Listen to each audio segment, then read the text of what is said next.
मेरी एक रील पे 102 मिलियन व्यूज आए थे और असली प्रॉब्लम यहीं से स्टार्ट होती है। हर ग्रोथ अच्छी ग्रोथ बिल्कुल भी नहीं होती। This is the biggest change I am doing in my strategy. पहले मुझे अपना ब्रॉड हुक यूज करना हो तो I would start with stop doing this mistake, but अगर मुझे अपनी ऑडियंस स्पेसिफिक हुक यूज करना हो तो this is the hook I would use. ये चीज सुनने में बहुत ज्यादा अनकंफर्टेबल और बहुत ज्यादा कड़वी लगेगी, बट ये सच है। Hi guys, welcome back to my channel. I'm Prashita Gurnani, your Instagram growth coach and social media wizard. So, आज की वीडियो थोड़ी सी अनकंफर्टेबल होने वाली है, मोस्ट प्रोबेबली मेरे लिए, बिकॉज टुडे मैं आपको कुछ टिप्स नहीं देने वाली हूँ इंस्टाग्राम में आपके सोशल मीडिया पे ग्रो करने के लिए, जबकि मैं ये बताना चाहती हूँ कि what exactly happen to my Instagram growth and what happen to strategy and what exactly got wrong. मेरे फॉलोअर्स क्यों रुक गए, मेरी रीच क्यों स्टक हो गई, ये सारी चीज़ें आज इस वीडियो में आपको बताने वाली हूँ। तो अगर सेम एक्सपीरियंस है आप भी गुजर रहे हो तो मेक श्योर ये वीडियो आप एंड तक देखो। And before starting do not forget to hit that subscribe button and bell icon so that future में आप ऐसी और वीडियोस मिस ना करो। So let's get started. 102 million views.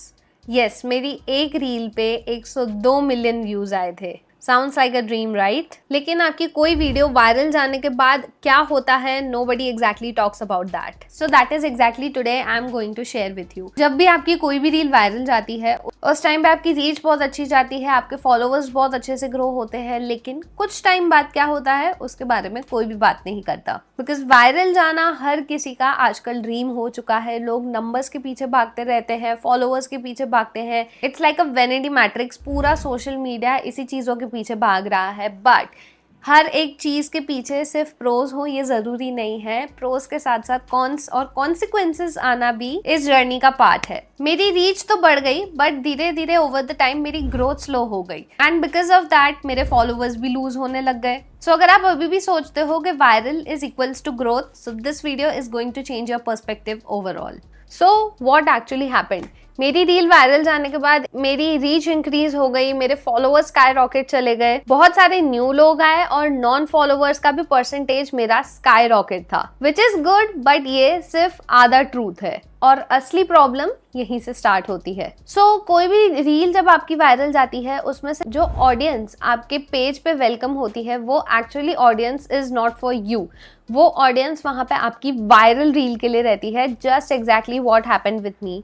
वो सारी ऑडियंस जो इनवाइट हुई थी मेरे प्रोफाइल पे, they were there for that one reel and not for me, क्योंकि हमेशा वायरल कंटेंट अट्रैक्ट करता है अटेंशन एंड नॉट अलाइनमेंट। जब उन लोगों ने मुझे फॉलो किया एंड थोड़े टाइम बाद शायद उनके थॉट्स, उनके विचार जब मेरे कंटेंट से अलाइन नहीं हुए तो सिंपली लोगों ने मुझे अनफॉलो करना चालू कर दिया, जिसकी वजह से फॉलोअर्स स्टक हो गए, रीच थोड़ी सी स्लो हो गई एंड फॉलोअर्स काउंट में अप डाउन बहुत ज्यादा होने लग गया। लोग फॉलो तो फास्ट करते हैं बट अनफॉलो उससे भी ज्यादा फास्ट करते हैं and because of this it created algorithm to get confused. Because suddenly मेरी ऑडियंस बहुत ज्यादा मिक्स हो गई। कुछ क्रिएटर्स थे, कुछ नॉर्मली मुझे फॉलो करने आए थे, कुछ अनवांटेड ऑडियंस थी एंड कुछ मेरी ओरिजिनल फॉलोअर्स की लिस्ट थी जो काफी टाइम से मुझे फॉलो करते हैं, जिसको मैं अपनी कम्युनिटी भी कह सकती हूँ। तो इंस्टाग्राम का एल्गोरिदम सिंपली कंफ्यूज हो गया कि किसको मेरा कंटेंट पुश करे और किसको ना करे। So you need to understand wrong audience is equals to wrong signal is equals to slow growth. तो रियल प्रॉब्लम क्या थी? यहाँ पे एक चीज समझना बहुत ज्यादा इंपॉर्टेंट है। सो व्हाट एग्जैक्टली एक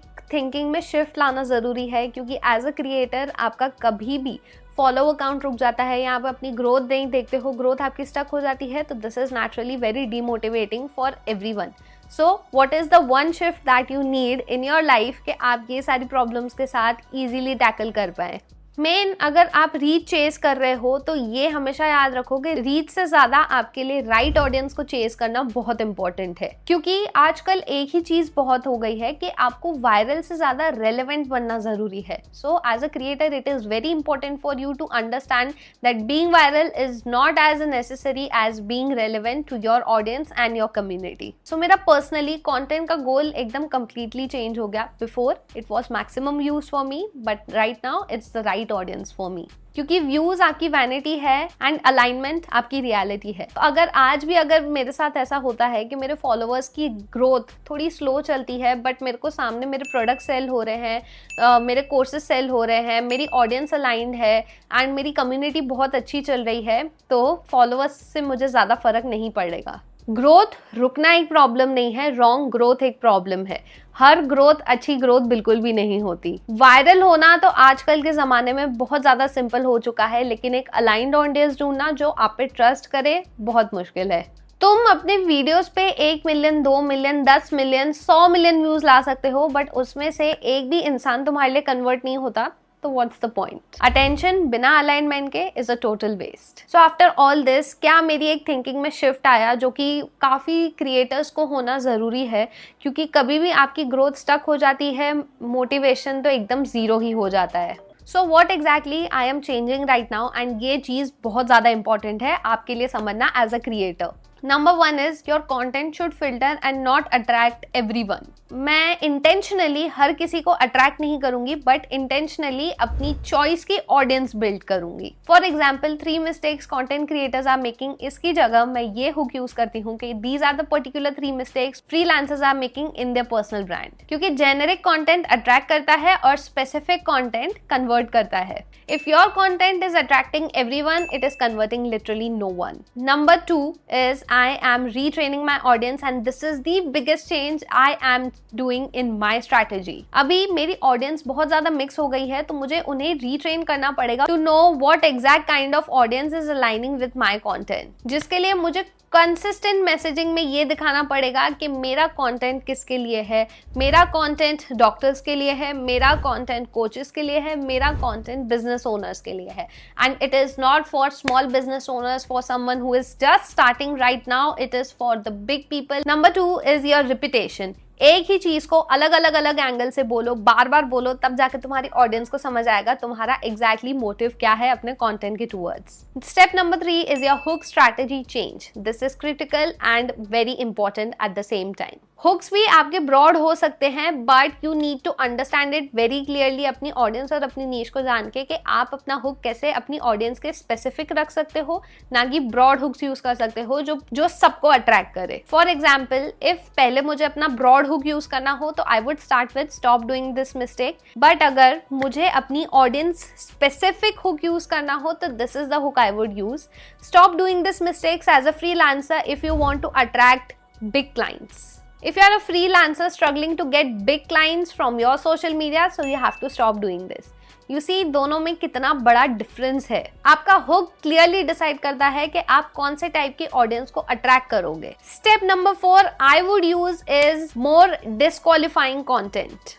अब इसका मतलब क्या होता है? ये चीज बहुत ज्यादा अंडररेटेड है, बट मतलब मैं अभी आपको समझाती हूँ। इसका मतलब है इंटेंशनली ऐसा कंटेंट बनाना जो सबको पसंद ना आए। For example, if you want growth overnight, this video is not for you, because attraction से ज्यादा इंपॉर्टेंट है rejection. The more people you repel, the stronger audience you are going to build. Step number 5 is focus more on retention and not on reach. अब मैं सिर्फ views नहीं देखूंगी, I am also going to track the watch time, save, shares, comments, क्योंकि reach तो algorithm दे देगा, but आपका retention आपको सिर्फ आपकी ऑडियंस दे सकती है। अब एक ऐसा अनकंफर्टेबल ट्रूथ जिसके बारे में कोई भी बात नहीं करता। ये चीज सुनने में बहुत ज्यादा अनकंफर्टेबल और बहुत ज्यादा कड़वी लगेगी, बट ये सच है। फास्ट ग्रोथ हमेशा पॉजिटिव नहीं होती। फास्ट ग्रोथ आपके लिए रॉन्ग ऑडियंस लाता है। Fast growth is not equals to right growth, and growth is not equals to your progress. अगर आपके फॉलोअर्स बढ़ रहे हैं, आप इससे ये प्रेडिक्शन लगा रहे हो कि आपकी ग्रोथ हो रही है, no, it is not necessary. Big numbers look good on screen, look good everywhere, but weak audience does not help, it hurts a lot. Unfollowing is really good. लोग अनफॉलो कर रहे हैं, बहुत अच्छी बात है, दुखी होने का कुछ सवाल ही नहीं उठता इस चीज के पीछे, because everywhere in life, in social media, right people choose to stay and wrong people choose to leave, everywhere, period. हर एक क्रिएटर को स्लो ग्रोथ बोरिंग लगती है, बट हर एक क्रिएटर की स्लो ग्रोथ ही सस्टेनेबल होती है। तो इससे ये सीखने को मिलता है कि मैं एज अ क्रिएटर अब वायरल नहीं बनना चाहती, मैं रेलेवेंट बनना चाहती हूँ। तो हाँ, मेरी ग्रोथ स्लो हुई है, बट इसी रीजंस की वजह से मैं इससे भी खुश हूँ और सेटिस्फाइड हूँ। बट सिर्फ रीजन जानना जरूरी होता है और कुछ भी नहीं। अगर आपकी ग्रोथ स्लो है, आपको रीजन नहीं पता, आप उसके टूवर्ड्स वर्क नहीं करना चाहते, again it's a waste. But अगर आपको पता है आपकी ग्रोथ स्लो क्यों हुई है एंड आप उसके टूवर्ड्स वर्क करना चाहते हो, it is well and good for you. मेरी ग्रोथ स्लो है, मुझे पता है क्यों, अब मैं इसे फिक्स करने की ट्राई कर रही हूँ इंटेंशनली। और अगर तुम भी रॉन्ग ऑडियंस को अट्रैक्ट कर रहे हो तो अब तुम्हें पता है कि क्या तुम्हें करना चाहिए। एंड और डिटेल्स में अगर इसके लिए रील्स और टिप्स तुम्हें चाहिए तो मुझे इंस्टाग्राम पे फॉलो करना मत भूलना, @growwithprashi। वहां पे मैं रोज अलग अलग टिप्स एंड ट्रिक्स डालती रहती हूँ कैसे तुम अपना इंस्टाग्राम का अकाउंट ग्रो कर सकते हो ऑर्गेनिकली और एक स्ट्रॉन्ग पर्सनल ब्रांड बना सकते हो। और इस वीडियो को शेयर करके, सब्सक्राइब करके बेल बटन का आइकन ऑन करना मत भूलना, बिकॉज आने वाली वीडियोस में मैं शेयर करने वाली हूँ कि इन सारी चीजों में से कौन सी चीजें मेरे लिए काम की और कौन सी चीजें चेंज करके हम अपनी स्ट्रैटेजी फिर से बदल रहे हैं। So my name is Prashita Gurnani, I am your Instagram growth coach and social media visit. I will see you next time. Bye bye.